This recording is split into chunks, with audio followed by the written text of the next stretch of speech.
দেখবেন যে করোনা পরবর্তী সময়ে যে কি পরিমাণ চাইল্ড লেবার বেড়েছে, সমস্ত জায়গাতে ছেলে মেয়ে স্কুল থেকে ঝরে পড়ছে লিটারেলি।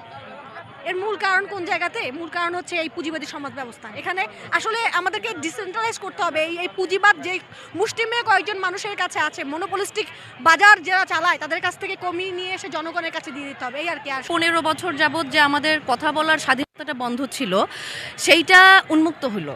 এবং আজকে এবং দেখেন গণ অভ্যুত্থানের পর এই ধরনের একটা পারফরমেন্স আর্ট আসলে আমি মনে করি যে একটা সবাইকে জানানোর একটা খুব ভালো মাধ্যম। যে এতদিন যাবৎ যেহেতু কথা বলতে পারিনি, আমাদের চাওয়া পাওয়া অপারেশনগুলো জানাইতে পারিনি, তো এখন যেন আমাদের যারা প্রতিনিধি, তারা যাদেরকে আমরা প্রতিনিধি বানিয়েছি, তারা যেন আমাদের সঙ্গে বসেন, কথা বলেন, আমাদের চাওয়াগুলো বোঝেন, এটাই আমাদের চাওয়া। এবং এর সঙ্গে আরও একটা ব্যাপার জানিয়ে রাখি, সেটা হচ্ছে যে সাম্যের ভিত্তিতে যদি রাষ্ট্র গঠন না হয়, তাহলে ওই পুঁজিবাদী যে ব্যবস্থা এবং সেই ব্যবস্থার ফলাফলে সুবিধাভুক্ত হয়ে তারা যেই পর্যায়ে চলে গেছে ওটা আসলে অব্যাহতই থাকবে, কোনোভাবে এটার পরিবর্তন কখনো আর আসবে না। যদি রিক্সাওয়ালা সে ওই সমপর্যায়ে ওইভাবে নিষ্পেষিত হতে থাকে এবং ওই 1% মানুষ আদমি সুবহানের কাছে বাকি সমস্ত পয়সা থেকে যায়, তাহলে আসলে এই সমাজের, এই দেশের কোনো উন্নতি কখনোই হবে না। আমরা কম খাই কিন্তু সকলে মিলে কম খাই, আমরা বেশি খাই সকলে মিলে বেশি খাই।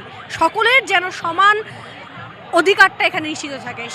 একজন রিক্সাওয়ালার বাচ্চার শিক্ষার যে পরিমাণ গুরুত্ব বহন করে একজন পয়সাওয়ালা লোকের, একজন ইন্ডাস্ট্রিয়ালিস্টের ছেলে মেয়েরও সেই একই রকমের গুরুত্ব যেন থাকে। এখানে এই যে ভেদাভেদগুলো, আইএসডিতে একজন পড়লো 2 লাখ টাকা বেতন দিয়ে, আরেকজনের ছেলে মেয়ে 200 টাকা ভর্তুকি দিয়েও তাকে পড়ানো যাচ্ছে না, এই ব্যবধানটা যেন না থাকে। কারো বাচ্চা যেন, আপনারা দেখবেন যে করোনা পরবর্তী সময়ে যে কি পরিমাণ চাইল্ড লেবার বেড়েছে, সমস্ত জায়গাতে ছেলে মেয়ে স্কুল থেকে ঝরে পড়ছে লিটারেলি।